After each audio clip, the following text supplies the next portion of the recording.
This is the award-winning Lee Pitts Live. This portion of Lee Pitts Live is brought to you by Children's Network of Southwest Florida, building strong links for children in need.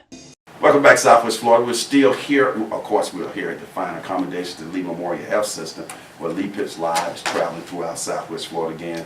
Special shout out to Lee Memorial Health System for these fine accommodations. And we need fine accommodations because we got one of America's great citizens here, a gentleman who has adopted 2 children and will be adopting a 3rd child if everything works out. His name is Ken. So glad to get him here, along with Michelle Farquharson from the Children's Network of Southwest Florida. Let's bump you in. All right. Just touch here, put it in right there. All right.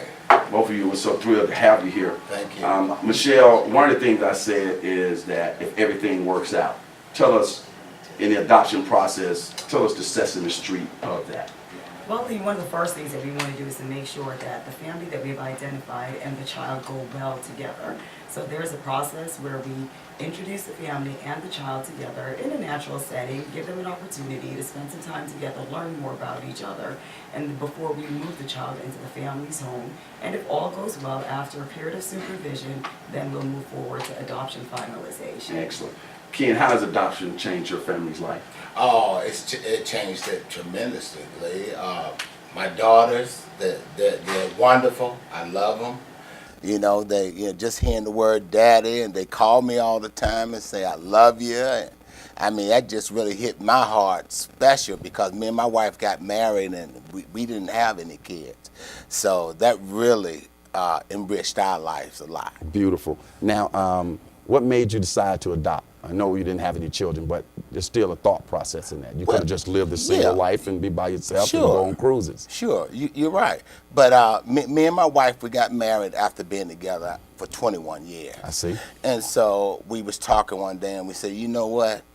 We feel like our lives would be more fulfilled if we had children.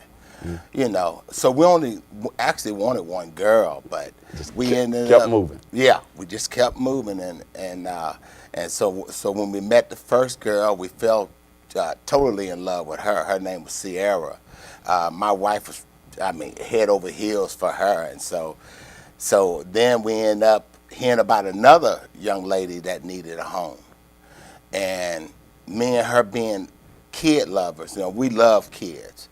So we decided to take her, and through this whole process has been a blessing. What has it been like working with the Children's Network of Southwest Florida? You find them to be very professional working with you on what you're trying to accomplish? Well, sure. You know what? I have nothing bad to say about the Children's Network because they got fantastic people in there that know how to deal with these kids, know how to deal with certain issues with these kids, you know, if you have any problems, because, let's face it, a lot of these kids have problems. So, you know, it's up to us to get those kids and make a foundation for them and show them a lot of love and show them that there's love out there. You know, a lot of these kids don't know what love feels like. So it's a blessing just for us to have these girls. Excellent. Michelle, in the adoption pipeline right now, do we have many children? How many children we have that need to be adopted? And what are some of the challenges, if any special needs that these children may face? Lee, currently in our Southwest Florida community, which is the 5-county area of Charlotte, Hendry, Glades, Lee, and Collier counties, we have 58 children who are available for adoption, and they don't have an identified family. Our children come from homes where they've been abused, been abandoned, or been neglected. And so naturally, our children will have, from those traumatic experiences, some needs for some interventions and some services, and those vary. We do consider as well special needs children who are members of a larger sibling group, or children, for instance, who are of African American heritage or biracial heritage, because we have more challenges in finding families to adopt those children. Why is that? It's just the nature of it. It's, you know, I understand that. We have families who are typically coming in. When people think of adoption, they typically think of the newborn, the infant, or someone that the family believes that they'll be able to mold themselves. And so that presents inherent challenges. And so we want to make sure that our community is well adversed and well aware of the needs that we have for our children who are waiting. Now, we have a number that has been appearing on the screen and the website. If people want to adopt they can call that number, get more information. You guys will Sesame Street them through the process, right? Absolutely. We make it as simple as possible for And our I families. personally encourage minorities to get out and adopt some of these children. We have a lot of minority children in the pipeline, and they need to be adopted as well. Ken, talk about your expectations of your son that you'll be having. You told me he's a musician, and you're a musician. That's going to work out pretty good, isn't it? Well, I hope so, Lee. I mean, he seems to be a bright young man. But like I said, all kids come with certain problems that we're willing to conquer, just like we did with the girls, and show him all the love we can give him. Because it don't make no difference how old you are. I mean, you still need that family touch. You still need that love. So I'm praying that the young man grow up to be a successful young man. I think he will be, I especially hope under you so, and your wife's tutelage. You're one of America's heroes. We need more people like you. Encourage other people out there and other families to consider adoption, and this is your opportunity to encourage other people. Yeah, I mean, please, reach out to these children, because you got kids from 3 to 17, and a lot of people frown at the word 17, but even they need love.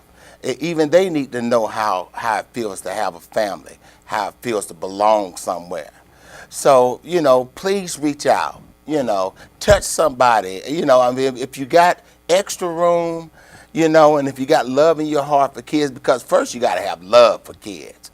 It ain't just about adopting. You got to have a love for children, a direct love for children. But please, they don't care nothing about nationality.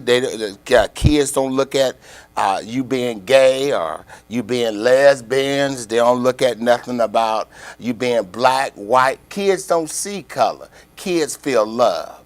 So if you show them that love and you really put your all into it, you'll get love back. Excellent. But it takes time. Michelle, final question. Do you have to what does it take? What are some of the benefits of adoption? Adopting, do you have to have a certain amount of money to qualify? Just kind of sum that up, Michelle. Okay. And so for our families, we go through the screening process, and once they contact the agency, we'll tell them what those requirements are. And typically, you just have to be an adult. You have to be able to go through a 30-hour program. We meet once a week, usually for 3 hours per class.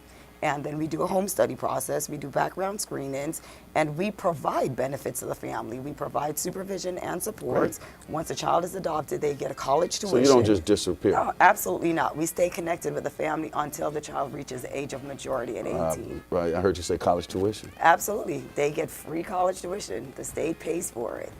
Wow. That's breaking news. And they get Medicaid as well, so the family doesn't have to provide for the medical benefits for the child. And they also receive a monthly stipend until the child is 18. That's great. I mean, you guys are doing a great job over there at Not-A-Raid. We're looking forward. In fact, next month we'll be over at the Children's Network of Southwest Florida taping some shows. A commendation on Not-A-Raid, the CEO. Both of you, you're doing outstanding in the community. Keep up the good work. We need more people like you. Thank you, Lee. Okay. As the saying goes on this particular show, for those who say it can't be done, they're usually interrupted by those like the fine people at the Children's Network of Southwest Florida and people like Ken who are out there adopting, who are doing it. Lee Pitts Live is a Lee Pitts Enterprise production.